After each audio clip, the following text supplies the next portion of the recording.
name that we like.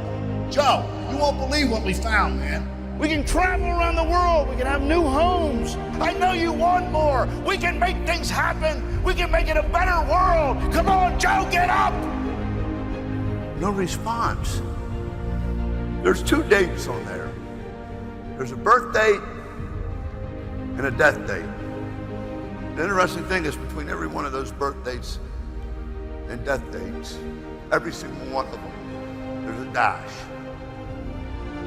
The question is, what are you going to do with the dash?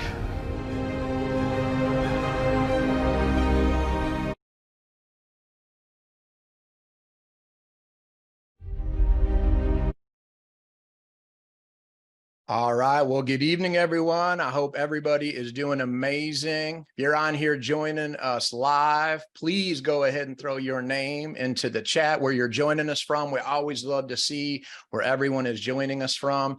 Super, super excited to come to you guys tonight with some of the fastest growing unfranchised owners around the globe. And as you can see, they nailed it. They achieved the What Are You Going to Do with the Dash JR challenge, leading by example. And as you can see, here's the criteria that they had to hit. Absolutely rocking and rolling, make sure they had their tickets, moving tickets to new people, growing their business, personally sponsoring 3 unfranchised owners in the last 90 days, 3,000 BV in personal use and or customer orders. So moving some products, folks, and helping customers with our amazing products, 300 IBV, and listening to or watching at least 1 JR audio or video every single week, and making their dash count. So please welcome my 3 panelists for this evening. Number 1, we have on Steven. Steven, are you with me? Yep, I'm all here. What's going on, Beautiful. fellas? How are you? All right. Hey, man, awesome. So great to have you on. And next we have Jackie. Hi, Colin. How are you? Thank you for the opportunity. Of course, of course. And then last but not least, we have Calvin. Hey, thank you so much for having us. Definitely excited to be here. Excited to have everybody on the line here tonight. First and foremost, I would love to get a little background from each one of you, just like where you're from, and then what attracted you most to the unfranchise, and why you got started, basically. So we'll go ahead and start with ladies first. Jackie, you're up. Sounds good. Thank you so much for the opportunity. So I'm Jackie El-Saki, originally from Liberia. My background is in medical research. I currently am an adjunct professor at Temple University, and I've been running my business for over 6 years now, almost 7 in November. And I wouldn't have come across this opportunity if it wasn't for a great friend who I met while volunteering for the American Red Cross. A year later, she reached out to me. Now we have family. So thank you, WASRA, because what this business has done for me over the past 6 years was give me the chance to pave my own way, my own future, right? Not to just to forget about the mundane trading time for money. And it's been really, really helpful. I am where I am today in my career because of this business. So I'm excited to share a little bit, but thank you for the opportunity, Colin. Fantastic. All right, Steven, you're up. Yeah, definitely. Thank you so much for the opportunity. Myself, I graduated from Carnegie Mellon University. My parents, they immigrated here from Haiti. They taught me their whole recipe towards success, which was go to school, get good grades, get a safe, secure job. So I got my master's degree, started working full-time over at the Boeing company, but there was just a lot of politics and corporate. And I realized that even if I became great at it, like I wasn't even gonna like where I was gonna be like long-term. So I was just attracted by the ability to have flexibility, to have freedom, to really develop my skills, to really improve where I am, to help me get to where I wanted to be, and not really just be tied down to something that I don't want to see going forward. So super grateful Kevin DeWong was able to introduce me, a coworker at the time, became business partners, and introduced me to his team to unfranchised business, and it's been a game changer for everything that it's been able to do. Beautiful. I love that. And Calvin. Yeah, definitely. Thanks for letting me share background working for nonprofit organizations for the youth in the city. However, the higher that I went up the corporate ladder, the further that they moved me away from the kids that I joined on to help. So I was really just looking for an opportunity to get my time back and, spend that time with, my family, my friends, my community, the three things that mean the most to me, and super grateful that it was actually Steve on this call right now, whose family, who actually introduced me to this business. I'm joking, and I always say that whenever we share the stage together, our parents are going to be so happy. So I'm definitely forwarding my mom the link. But been running the business for over 3 years. It's helped me so much in terms of just not only leadership when it comes to the business, but also with the personal development, how I've been able to give back to my community. So super, super grateful to be here. So thank you for letting me share. Yeah, that's so amazing. And now whose family? Who, just so everybody's connecting the dots 360. Yeah, me and Steve.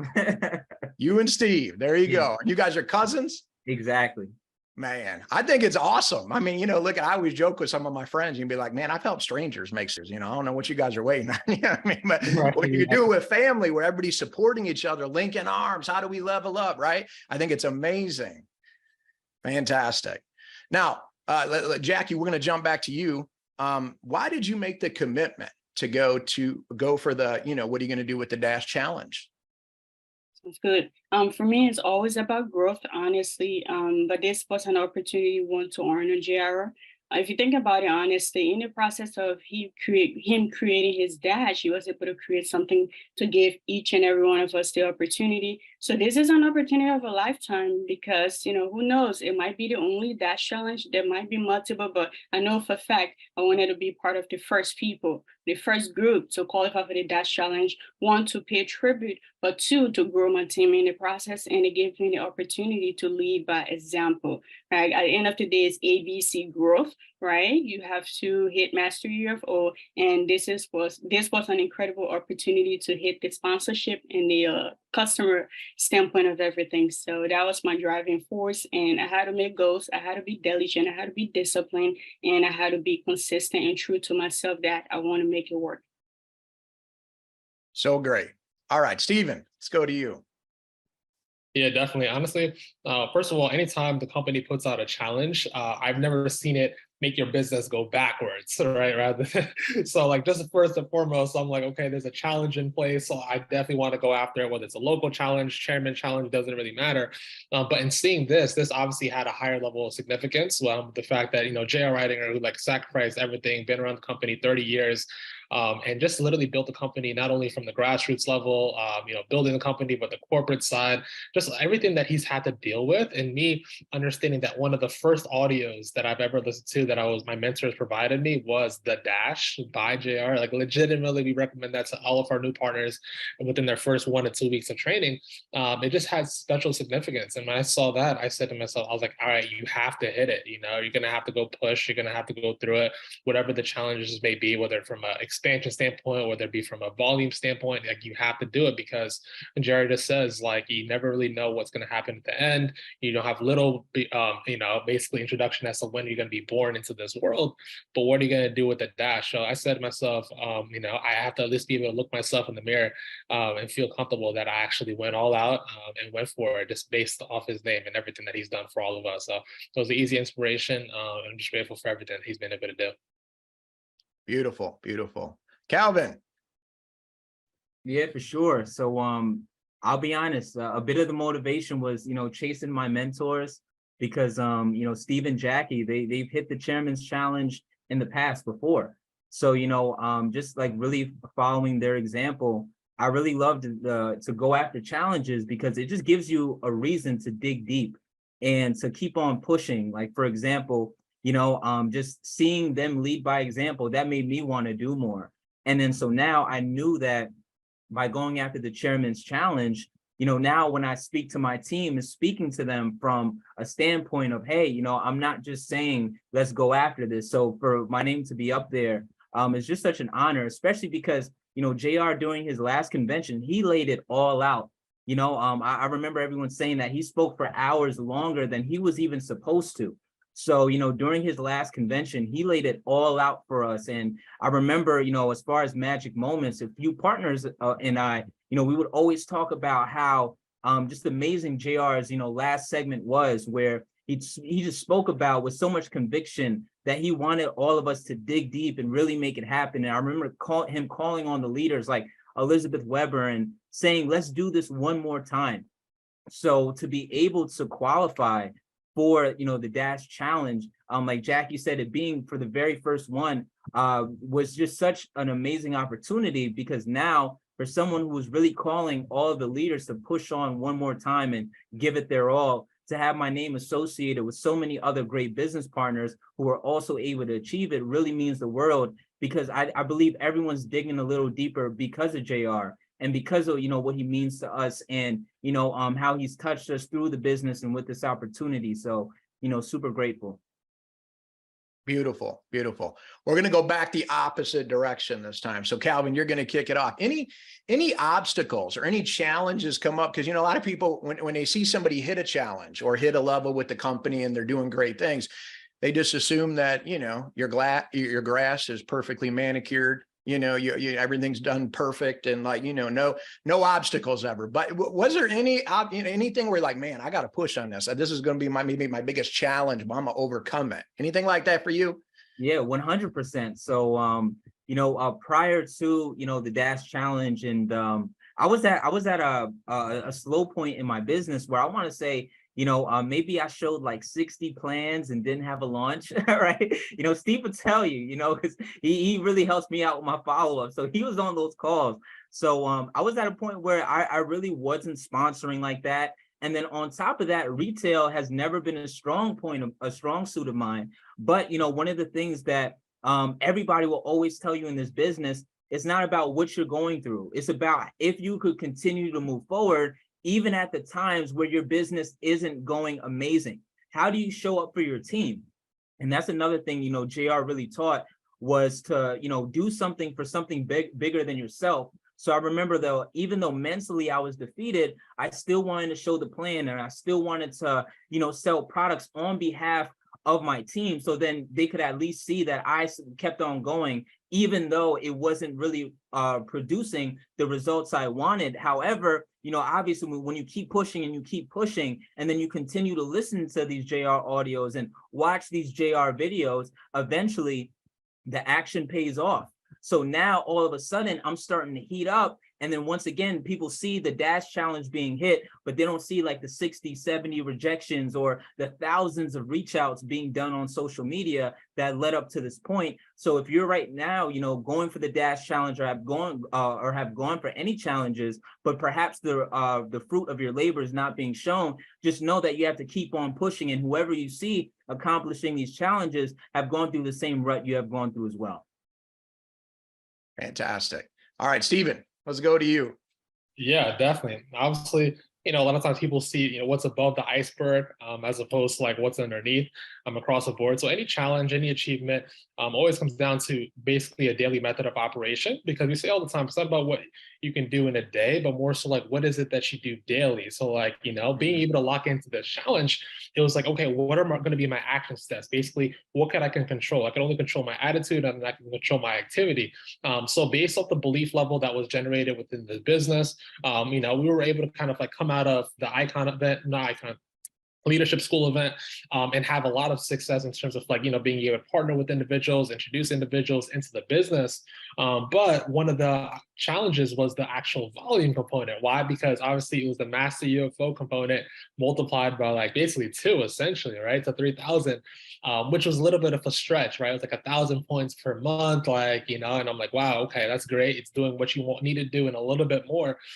So the biggest thing that I said to myself was like, okay, am I going to let this obstacle be bigger than me, or am I going to be bigger than the obstacle? And I was doubting for a little bit. I'm just like, oh man, hey, I got the sponsorships, I was able to expand, you know, at least that is leading by example to some degree, right? I'm not gonna lie, I was definitely thinking about that, right? And I was just like, you know what, maybe the next challenge, right? That's like the whisper that kind of like pops in my mind. I already hit chairman's, you know what I mean? Like team knows I'm working.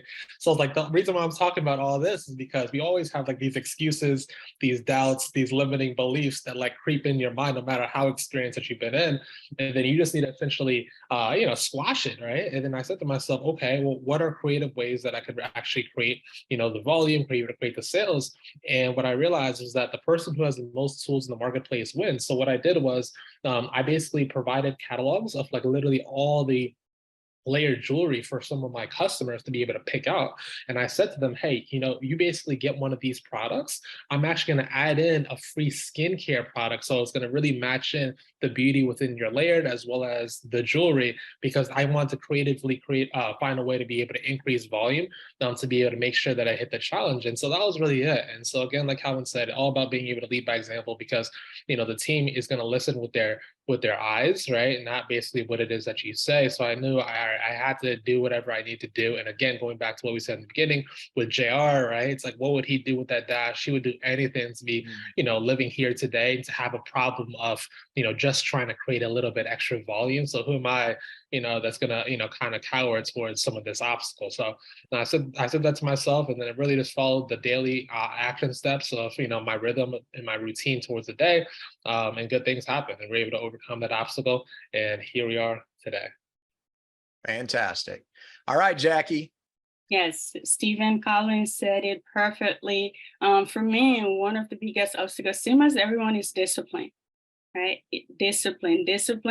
Mostly is because it's due to lack of belief in self. And I know Steve talked about belief, and Calvin too, but I knew that the pain of discipline is less than the pain of regret. They didn't want to wait for the next dash challenge, realize I had to put in the work. So again, it was all about setting goal, attaching an action plan with that goal, being very disciplined, and trying to be very disciplined. And in terms, it led to that discipline, but I just knew that they didn't want to miss out.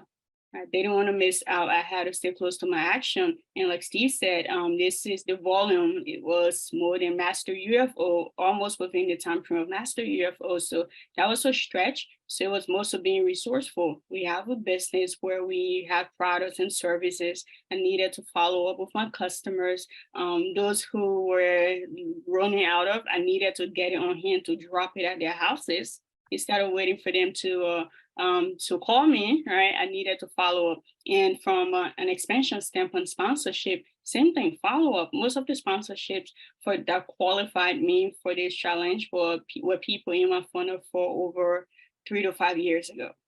So I needed to follow up, and it's all because I had a goal, and I knew that it doesn't matter what happened, I needed to hit that goal. One, because of what Jara did, and this is a big deal. If you think it's not, no, it is a big deal. And showing up for yourself, showing up for the team, leading by example, that was my driving force. I knew that in order for me to look back to see who's coming with, I needed to be ahead. I needed to be on a path before I can even check to see who's coming with. That was the big thing for me. Yeah.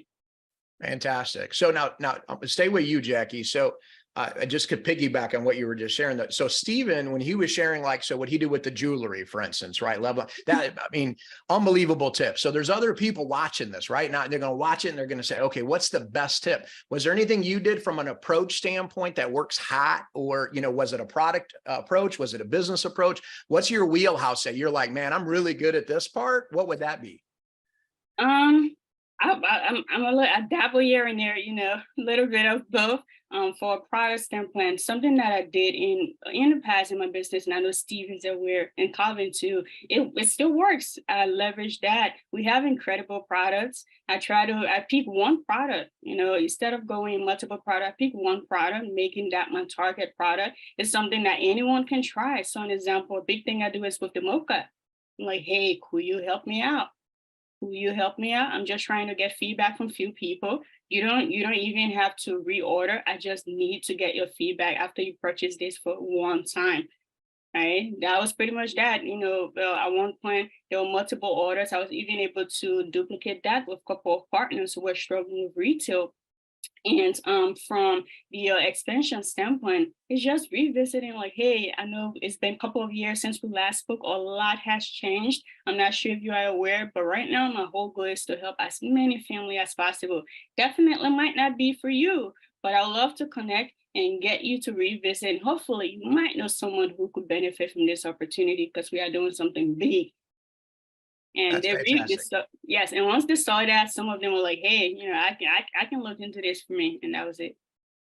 Love that. Love that. Calvin, let's go to you too. If like any tip or any wheelhouse thing that you really got some good traction going, that maybe somebody can steal that nugget and say, I'm gonna give that a shot tomorrow. You know? For sure. So definitely don't get caught up in just cold market. You know, I've been in the business for, over 3 years now, and a lot of times you can kind of get focused on, just reaching out to people who are outside of your circle because maybe you've shown the plan to a couple hundred people that you know personally. But I remember one thing I did was I created a brand new names list of, hot and warm market. And I went back to making phone calls, right? So like literally I would just set aside time every single day, whether it was like, maybe 30 minutes here, 40 minutes there. And then I would just call away from a brand new hot and warms names list. And that, really set it off because one, you're checking on people that, you should probably be checking on anyway, but, time sometimes gets the best of us. So no matter what, it was resulting in great conversation, catching up with people that, I cared about. And then on top of that, it also even led to some customer sales as well. While I may have originally called them for the business, by having that conversation, some kind of brought up other problems that they were going through. And the beautiful thing about our business is that we offer solutions. So even if it's not in terms of the business, for some people, it might be weight loss instead. So, I was able to leverage both. Love that. Fantastic. All right, let's jump to Stephen on this one. So what would be maybe the top lesson that you learned from JR that has impacted your life or your business? The top from JR, he teaches so many. It's tough. But they're all intertwined. So for me, really what it comes down to is just the whole idea of like belief, right? Just believing and thinking big and dreaming big, because you'll never be bigger than your dreams. Because to give you a frame of reference, my first event, right? I got started in this business, just literally had an engineering background, no experience within anything within business. I went to my first JR event, and it was the event in which he actually was walking across like the tightrope in the wheelbarrow. Right. And so what I saw was him literally a billionaire, with a company that's been around for like well over, 25 years at that point, like almost in a position in which he can severely just embarrass himself by falling underneath. And then he literally just goes across this tightrope within the wheelbarrow just to really prove and believe that, hey, if you put your mind to something, if you have a focus, if you have an intention, then anything could really happen. And then I just remember he just stared at the crowd and he looked at all of us and he says, do you believe? Right. And he's like, do you think I could do it again? And you know what happened. And then he had Elizabeth Weber come on and then he just did it again. And I just remember thinking to myself, hey, if a billionaire at this point will literally go through this skit, really just to prove that, hey, what you're looking to do and just trying to get to 300 a month, 1,000 a month, 5,000 a month is very, very small in comparison to like how big he thinks. Like you need to stop just being afraid, you need to stop letting your limiting beliefs hold you back. And then he kind of intertwined that with just programming your mind to be a hopeless success. He's kept saying that, hey, I'm just an average individual. And how do I know that you can do it? Because I was just like you. And when he said that, it hit very, very, very heavily, because we always like look and point at these people on stage and when they're earning extra income, and now they do that to myself and others. It's like, hey, and they think that you're different, right? And they want to kind of point towards all the differences that make you special, that allow you to earn, that allow you to be successful, instead of really understanding the similarities. And when Jared said that he just did the basics with the vision board that he would look at every single day, and that he was always just programming his mind, journaling his thoughts, and then ultimately that allowed him to help him succeed so that others can believe, that was big as well, because it really kind of got me to understand the idea of leading by example. Because people will over time say, of course, Elizabeth could be successful, JR could be successful because there's so much time that's been elapsed. But like, when somebody sees your good friend be successful, now it eliminates those excuses, and there's that magic moment of like, hey, if she can do it, if he can do it, then I can do it too. So all that is really just intertwined in just belief. I think Jared was like the ultimate brain surgeon that allowed me to really dream bigger, think bigger, and believe bigger, all through those stories. Yeah, that's great. All right. So yeah. Round of applause on that one. Come on, baby. Let's go. Come on. All right, Jackie, let's go to you on this. Yes. Yes, I know Steve said it all at one point. I'm like, oh, he stole my line. But yes, one of the many things I learned from JR, he said, programming yourself to be a hopeless success.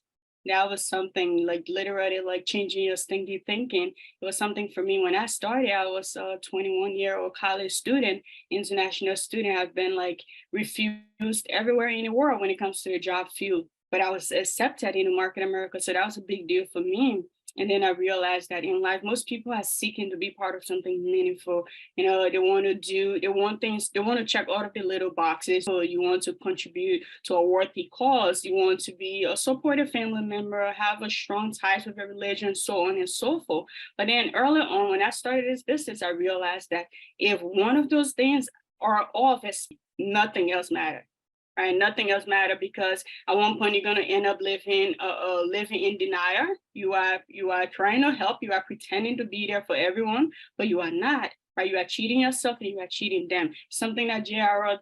taught indirectly or directly. He always said that you cannot help anyone if you don't help yourself. I take care of me so that I take care of you. That was something that I learned. I just 21 years when I started this business, I worked on becoming better. I needed to change my thinking, and it was all about personal development and J.R. audios and books that were recommended through this business. They helped me a lot. Give me the chance to know that, hey, now that I've taken 6+ years later, now that I've taken care of myself, I can take care of anyone I want to take care of. So that was definitely huge for me, just switching my mindset and leaving my thinking. Yeah, fantastic. Love it. Love it. Okay, Calvin. For sure. So my biggest, takeaway in lesson from JR was just his love of people.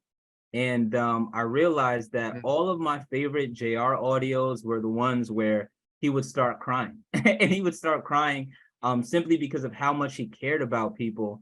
And, Steve could tell you when I first joined the business, I did have, I guess, a bit of a wall, right? Where I was just like, man, tell me what to do. This teamwork stuff, it sounds great, but I don't know if I really necessarily need that. And I just remember just listening to JR over and over again, whether it was in his gala address where he started crying, where he was like, how do you put a price on people's dreams? When they were looking to buy his company, and or even if I were to get to 5, how he just started empathizing with a child who may not make it to 5 years old, simply because of of a diagnosis. And it just really listening to him over and over and over again, and then even during conventions where once again he would just get emotional because he wanted us to succeed so bad. And I realized at the time that was a huge bottleneck in my leadership, where a lot of times I was communicating with people simply because I felt like that was my job, to communicate with you, make sure that you were doing the right thing, making sure your BV was there, making sure your IBV was there, and that you were on pace for Master UFO. But it wasn't until a few years in my business I started to do that because I cared. And once again, that was all from listening to JR's love, and just seeing a company that is built from that. So being that JR was our leader, that means that if there's a company built on love, our CEO had to have more love than anybody else. And I always found that so fascinating, because that was a huge hiccup of mine. And then now, when I'm onboarding new partners, I have much more of a genuine care for them, not even only towards their success, but also towards them as a person. And then, of course, that kind of segmented in other aspects of my life as well. And that is something I am so grateful for, because once again, a lot of people, when they say they join the business, they're joining it to make a certain amount of income. But for, JR to show me how to have a genuine love of people, that's really something that I'm indebted to him forever for. So that would be mine.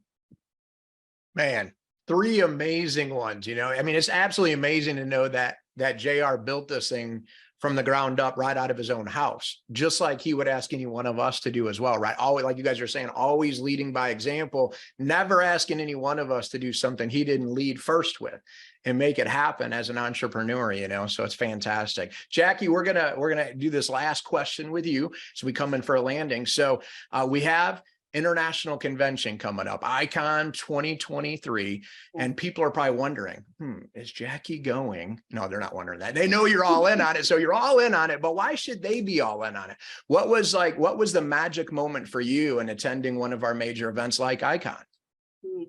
Yes, yes, of course, Jackie is going. So if Of that's good enough, course. you should be there. But for me, yes, when I started my business, I love convention because I love to say this. We do it. This is a home-based business. So most time when we are running it from home, from our state, it feels a little bit negotiable. You can negotiate. Do I want to do it today? Do I want to not? But going to this convention, it takes you out of your space. Now you know you are at that in that state at that Colosseum for a reason, right? That's number one. But other than that, is belief, right? Is belief for yourself, right? Belief for new partners, because there are so many things we can tell new partners or people who started a business. This is great. You have to see this. There was this one. There was like the like dancers, celebrity. You can tell people everything, but it's all about their feeling. I think when I went to my first major event, I was sitting in my seat. I wasn't talking to nobody. I was so emotional. Like I was overwhelmed with like joy, excitement, like everything. Because I knew my life would have been different after that convention. I was sitting in my seat. I was bawling, but it was for a good reason, right? But when I left that convention, I realized that if that person could do it, if that person could do it, if that person could do it, I could at least do a fraction of what they're doing.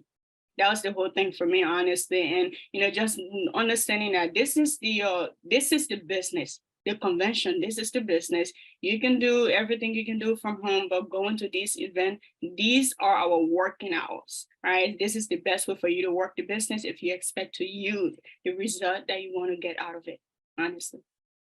That's awesome. That's awesome. All right, Stephen, we'll go to you. And of course, with an engineer background, I mean, you had to go through a little education to get to that point as well. So, when you think about the whole educational aspect of what trainings are about too, how does that relate, with the same question, of course, Yeah, just a little bit. I went to school once or twice, but yeah, no, honestly, like you were saying, right? Events and momentum, right, is created through belief, right? You have to believe, because that's how actually you have a team, really kind of thinking outside of their comfort. And so based off what you just said, right? It's all about education, because a doctor, if they want to become a doctor, guess what? They got to go to medical school, right? If a lawyer wants to be a lawyer, they need to go to law school, right? If a lawyer says they want to be a lawyer, a doctor says they want to be a doctor, they don't go to law school, medical school, then you'll think they're crazy, stupid, or both, right? It's really like that simple, right? So really you just have to ask yourself and say, hey, how long am I going to actually let any kind of limiting belief prevent me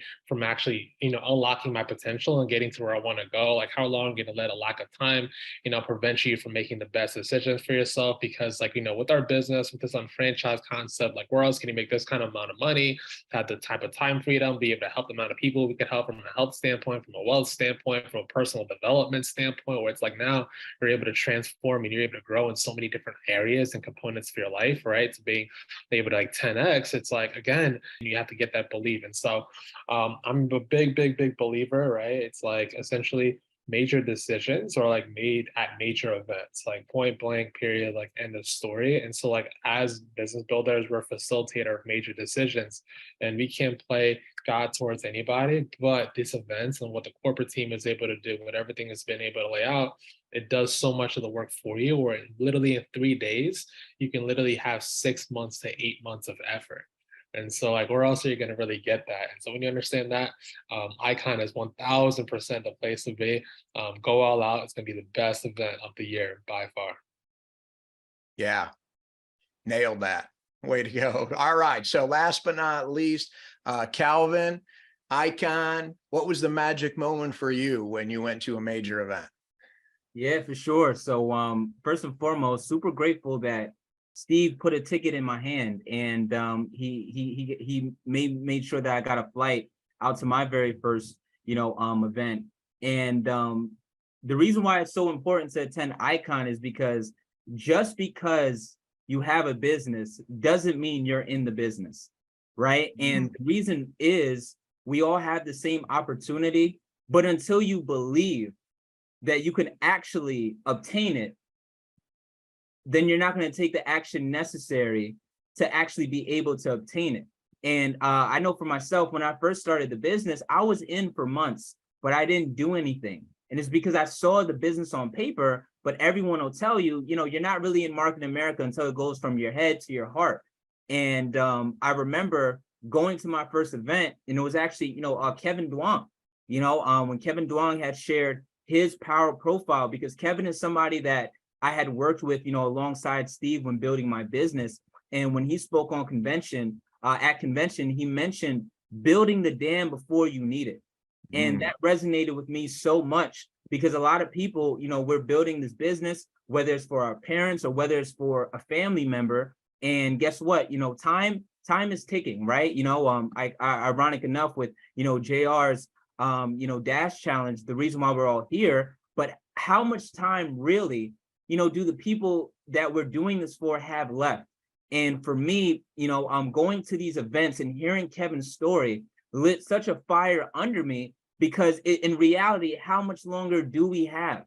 And you need the belief in order to go after your dreams and your why with a sense of urgency, and people will buy into that. So you need that belief, and you need the fire, you need the fuel, and that can only be done at an event. It's an immersive experience where every single person around you all has the same goal. They all want more from the business. They all want more from life. It is a completely positive environment where you're not going to come across anyone who's putting doubt in your ear, but instead they're doing the opposite. Everyone's telling you how much you can succeed. Every single speaker that you see on stage are just average people like you and I who believed, why not me? And if you miss the event, there's no telling what you actually missed, because unfortunately we have some partners who said, I'll make it to the next event.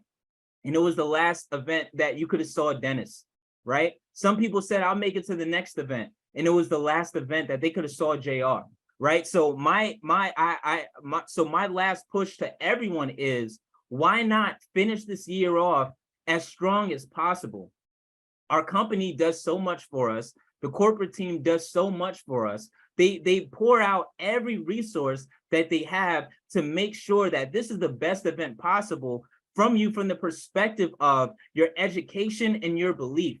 So why not pay homage to the people who have put everything on the line for us to be successful, so that hopefully you can hear one message that will change your life, one message that will cause you to have enough belief to start building this business, because the people that you care about need you in order to really, help their situation. We all started this for a major reason, and I promise you, no one has ever achieved it by missing an event. So that is my call to everyone, to make sure that, we all show up for, the corporate team, we show up for each other, and then we show up for our why.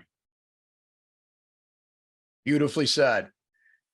Trinity and I are always teaching our 5 children that everything should be evaluated based on what's my investment, and then what do I expect my return on investment to be? No matter what direction people are looking to go. As an entrepreneur, I've invested easily over $100,000, and most of that was outside of Market America and books and tapes and seminars. Market America events aren't that much money. I mean, $250 to come to a 3.5-day event that's power packed, where your wrist gets sore from taking notes of information I can take home and actually build a business with. Nothing against everything else out there. I still learned a lot of everything I went to. I'm always finding the nugget.